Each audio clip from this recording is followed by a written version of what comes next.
Most people know Jesus shed his blood, but very few understand what blood actually purchased. Many believers think the blood only forgives sin, but scripture reveals something far deeper. The blood of Jesus was the price of redemption and the source of healing, restoration, freedom, identity, and victory. And there's one truth many people miss completely. The blood must be applied. Because throughout the Bible, victory never came from simply knowing about the blood. Victory came when the blood was applied by faith. And by the end of this video, one question will become impossible to ignore. If Jesus already paid the price, why are so many believers still living bound, wounded, fearful, and broken? The Bible says redemption is costly. Psalm 49 says, "No man can redeem the life of another." Human effort cannot erase sin. Good works cannot heal a guilty conscience. Religion cannot restore what sin destroyed. Humanity had a debt it could never repay. And that is why the blood of Jesus is precious, not symbolic, not poetic, precious. Because redemption required a life without sin, a spotless sacrifice, a perfect lamb. 1 Peter says believers were not redeemed with silver or gold, but with the precious blood of Christ. That changes everything, because if the price was his blood, then redemption is not cheap. It cost heaven everything. And this is where many people misunderstand the cross. Jesus did not die so people could someday go to heaven. The cross was God invading every broken area of human life. Sin, shame, fear, bondage, condemnation, broken identity, even sickness and suffering. The cross touched all of it. Because redemption was never meant to affect only one part of a person. It reaches spirit, soul, mind, emotions, body, and identity. Isaiah 53 contains one of the most powerful prophecies in the entire Bible. He was wounded for our transgressions, and by his stripes we are healed. Notice something important. The same suffering that purchased forgiveness also purchased healing. The same blood that redeems also heals. Before the crucifixion, Jesus was scourged by Roman soldiers. Scripture says he was beaten and stripped before he went to the cross. Many Bible teachers have long pointed out something remarkable. Jesus received 39 lashes. And some connect those 39 stripes to the many categories of disease and suffering that plague humanity, whether physical sickness, mental torment, emotional brokenness, or spiritual bondage. The message of the cross is clear. Jesus did not ignore human suffering. He entered into it. And every stripe became a reminder that healing was already in the heart of redemption. Healing is not disconnected from redemption. Healing flows through redemption. 1 Peter 2 verse 24 repeats the same truth. By his wounds, you have been healed. And throughout Jesus' ministry, healing was never treated like a side issue. Healing revealed the kingdom of God invading human brokenness. Because sin damaged more than the soul, it damaged humanity itself. Pain, disease, trauma, fear, mental torment, broken relationships. The fall affected everything, and redemption answers everything sin corrupted. That does not mean every believer instantly experiences complete healing overnight, but it does mean healing is connected to the heart of redemption itself. The cross is the doorway to everything humanity truly needs. One of the strongest patterns in scripture appears in Exodus during Passover. A lamb was killed, blood was shed, but the blood staying in the bowl was not enough. The blood had to be applied to the doorposts, and that is where many people stop short today. They believe in the blood, but they never apply the blood. The blood in the bowl is useless until it is applied. That means redemption is not just information. It becomes participation, faith, obedience, confession, repentance, surrender. These are not just religious rituals. They are ways believers apply what Jesus purchased. Hebrews says Moses kept the Passover by faith. Faith matters because faith activates trust in what God already provided. And Revelation 12 gives the pattern again. They overcame him by the blood of the Lamb and by the word of their testimony. Notice the connection, the blood and the testimony. Believers overcome by agreeing with what the blood says. The blood says forgiven. The blood says redeemed. The blood says healed. The blood says restored. The blood says private property of God.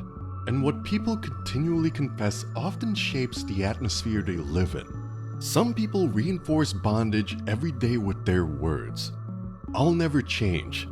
I'll always struggle. I'm too broken. There's no freedom for me. But redemption speaks a better word. The cross is the place of exchange. Jesus takes what belongs to humanity and gives what belongs to him. He takes sin. He gives righteousness. He takes shame. He gives identity. He takes condemnation. He gives peace. He takes bondage. He gives freedom. He takes wounds. He gives restoration. There is no change without an exchange. 2 Corinthians says if anyone is in Christ, they are a new creation. That means redemption is not behavior modification. It is transformation. The blood does not simply improve people. It makes them new. And this is why condemnation is so dangerous. Conviction leads people toward repentance and life. But condemnation pushes people deeper into shame and hopelessness. The enemy wants believers trapped in cycles of guilt because guilt keeps people from approaching God boldly. But Romans says there is now no condemnation for those who are in Christ Jesus, because the blood is already spoken. Many believers spend years trying to earn what Jesus already paid for, trying to earn acceptance, trying to earn forgiveness, trying to earn God's love. But redemption cannot be earned. It can only be received. Not every wound is physical. Some wounds are invisible. Rejection, abandonment, bitterness, trauma, shame. These wounds distort identity. People begin to see themselves through pain instead of through redemption. And sometimes the deepest wounds happen inside relationships, even inside churches and families. But redemption reaches there too. Isaiah 61 says, God binds up the brokenhearted. Notice that phrase carefully. Brokenhearted. God does not ignore hidden pain. Jesus restores identity. The blood declares value over people who feel worthless. The blood declares belonging over people who feel abandoned. The blood declares restoration over people who feel ruined. And restoration means returning something to an unbroken state. That is what Jesus does. Not just surviving, restoring. Not just covering wounds, healing wounds. And healing often begins with surrender, forgiving others, releasing offense, turning fully toward Christ. Because bitterness can imprison people long after the original wound happened. But freedom comes when people allow Jesus to heal what pain distorted. One of the most powerful lines from these notes says this: the blood of Jesus is not a vaccine, it's an everyday thing. That changes the way redemption is viewed. The blood is not just a past event, it is a daily reality, daily surrender, daily faith, daily dependence. Every single day, believers must remember what the cross accomplished. Because the world tries to constantly redefine identity through fear, failure, temptation, comparison, and shame. But the blood speaks louder than fear.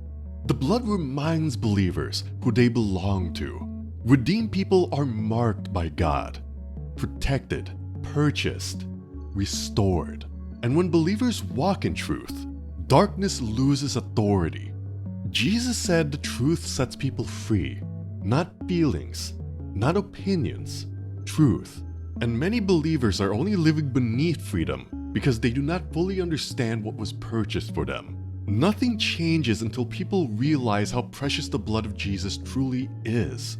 Right now, Before this video ends, this is the moment to apply what Jesus purchased. Not just admire the blood, not just study the cross, but personally receive the exchange. Pray this in faith.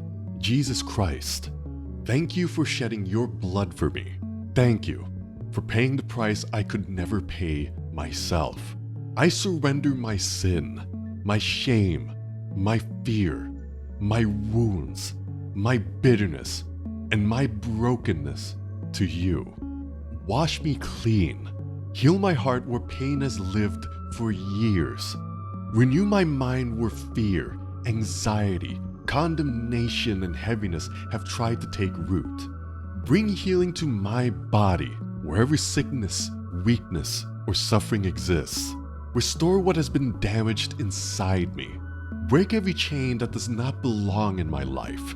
I reject condemnation, and I receive your forgiveness. I declare that I belong to you. I am redeemed by the blood of Jesus. I am restored through the cross. I am no longer defined by my past, my pain, or my failures. Teach me to walk daily in what your blood purchased for me. In Jesus' name, Amen. Because the blood was never meant to stay in the bowl. It was meant to be applied. And the same blood that redeems still heals today.